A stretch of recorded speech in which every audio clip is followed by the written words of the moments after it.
अपने समस्त गुरुजनों को नमन करते हुए आज डॉक्टर सर्वपल्ली राधाकृष्णन के जन्म दिवस पर मैं अपने छात्रों को कुछ सीख देना चाहूँगा ताकि वे अपने सुनहरे भविष्य का निर्माण कर सकें और समाज एवं राष्ट्र के निर्माण में अपनी सहभागिता दे सकें।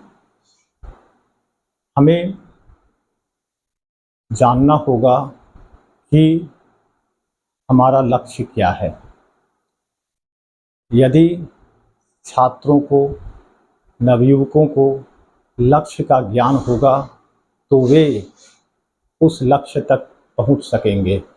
इसके लिए उन्हें क्षण और कण के महत्व को समझना होगा। कहा गया है, क्षणशः कणशः चैव विद्याम अर्थम च चिंतयेत्।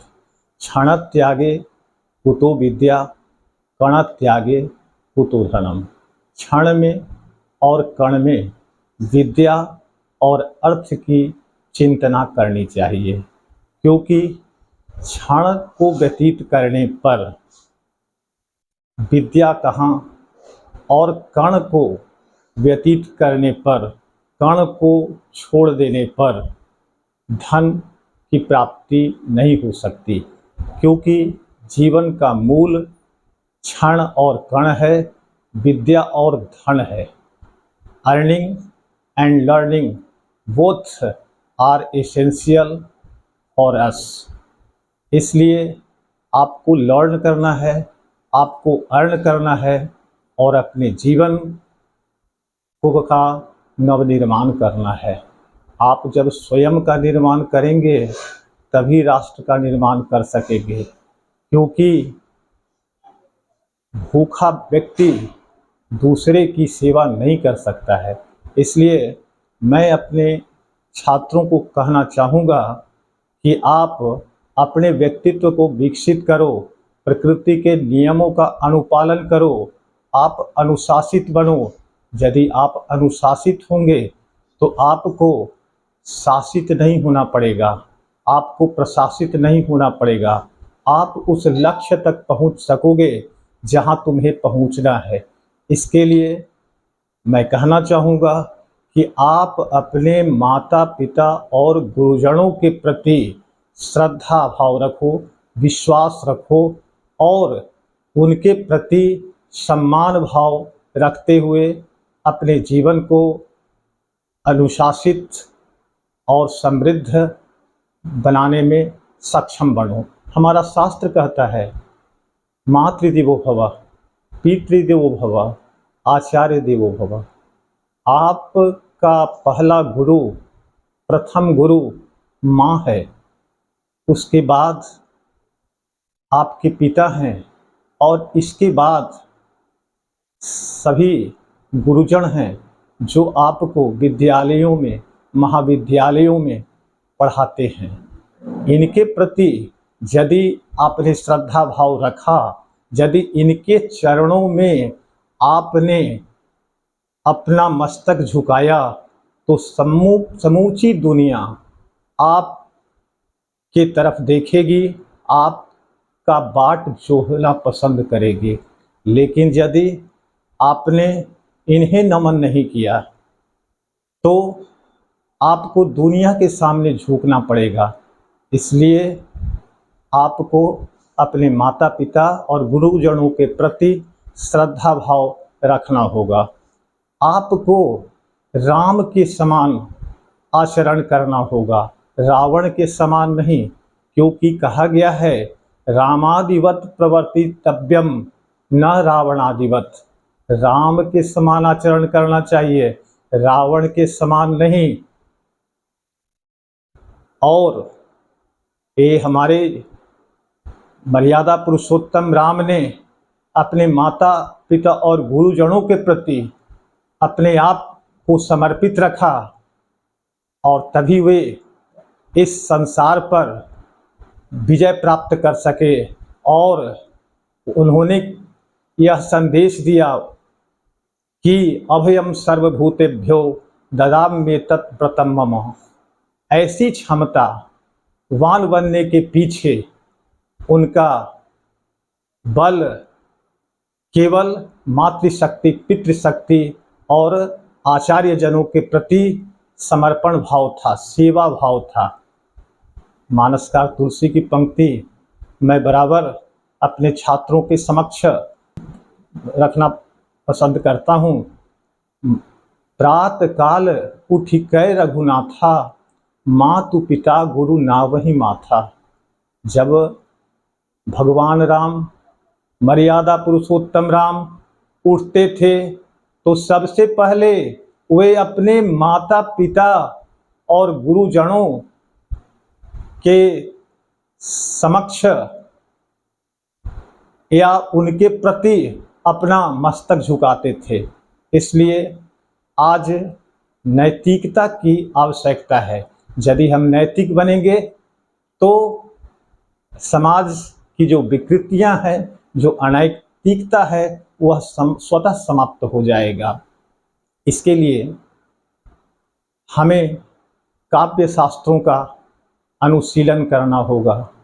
कहा गया है, काव्य शास्त्र विनोदेन कालो गच्छति धीमताम, व्यसनेन च मूर्खाणाम निद्रया कलहीन भा।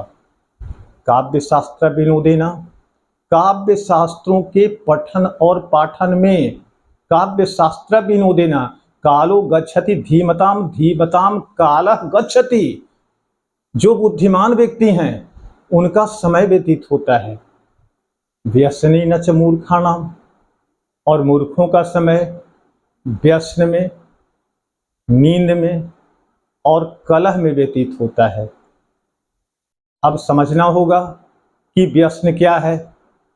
तो व्यसन आपकी बुरी आदतें हैं जो आपको आगे बढ़ने में बाधा उपस्थित करते हैं। ताश खेलना, जुआ खेलना, सिगरेट पीना, और आज के समय में तो मोबाइल पर जो यूट्यूब होते हैं उसी में आज के नवयुवक अपना सब कुछ बलिदान कर रहे हैं।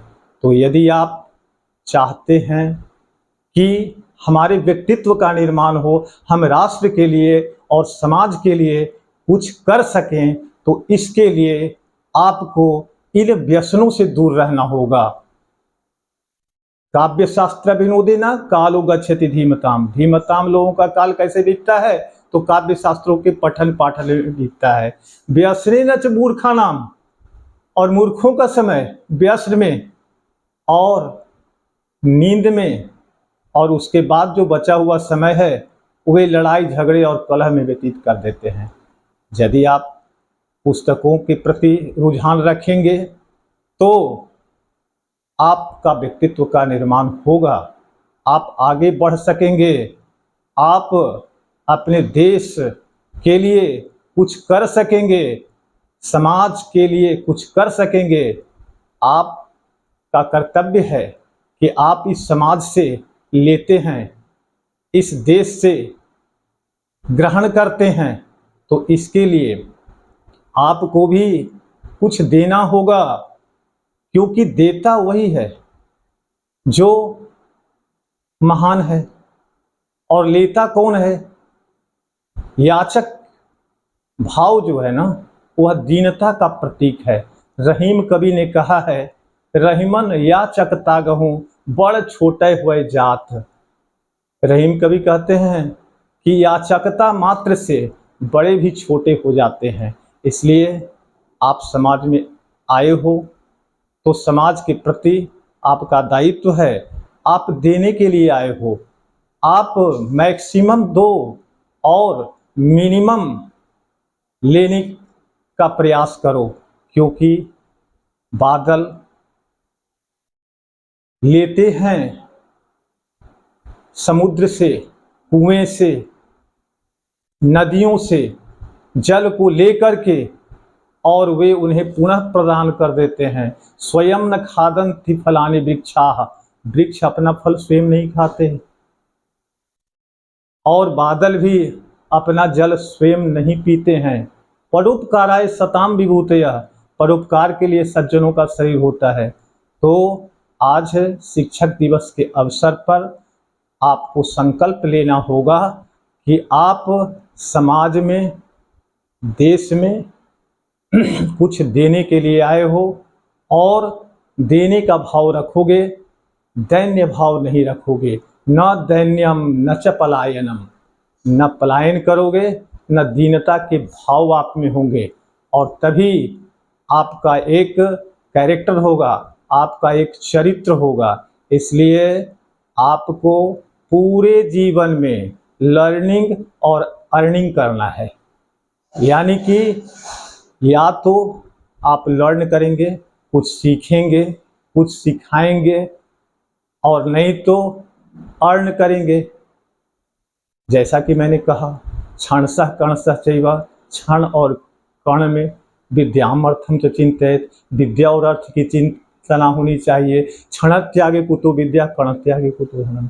क्षण को त्यागने पर विद्या कहाँ और कण को त्यागने पर धन कहाँ। और दूसरे श्लोक को भी आप आत्मसात करेंगे। काव्य शास्त्र विनोदेना, काव्य शास्त्र के पठन पाठन में कालो गच्छति धीमताम, बुद्धिमान व्यक्तियों का समय जाता है। तो यदि आप बुद्धिमान हो तो आपका समय पढ़ने लिखने में व्यतीत होगा। व्यसन, निद्रा और कलह से आप दूर रखेंगे, आप अपने आप को बचाएंगे, और तब आपका अभ्युदय होगा। आज डॉक्टर सर्वपल्ली राधाकृष्णन के जन्मदिवस पर मैं बहुत सारी शुभकामनाएं देता हूं। और आप सभी को पता है कि गुरुर् ब्रह्मा गुरुर्विष्णु गुरुर्देवो महेश्वरः, गुरु साक्षात परम ब्रह्म, तस्मै श्री गुरुवे नमः। गुरु ब्रह्मा है, यानी कि गुरु सृष्टि करते हैं। गुरुर्विष्णु, गुरु विष्णु हैं, वे पालनहार हैं। गुरुर्देवो महेश्वरः, और वे ही महेश्वर हैं, यानी कि विनाश करने वाले भी वही हैं। तो वे किसका विनाश करते हैं? हमारे दुर्गुणों का विनाश करते हैं और हमारे सद्गुणों को उभारते हैं। कैसे? गुरु कुम्हार शिष्य कुंभ है, गढ़ी गढ़ी काढ़े कोट, अंतर हाथ सहारी दे, बाहर मारे चोट। गुरु जो हैं वे कुम्हार की तरह होते हैं, वे अंतर हाथ सहार दे। जैसे कुम्हार घड़े को सहारा देता है और ऊपर से थोड़ा सा थपकी लगाते हैं, गुरु भी आपके प्रति कुछ ऐसा ही करते हैं। वे देखने में रूखे लगते हैं, लेकिन उनके हृदय में आपके प्रति भरपूर प्यार होता है और निर्माण का भाव होता है। इसलिए आप गुरुजनों के प्रति आदर भाव रखें, अनुशासित बने, क्योंकि सृष्टि का सृजन, पालन और संहार करता गुरु ही हैं। अंत में मैं अपने समस्त गुरुजनों के प्रति अपना उद्गार प्रकट करता हूँ। सदा शिव समारंभाम शंकराचार्य मध्यमाम अस्मदाचार्य पर्यंताम वंदे गुरु परंपराम।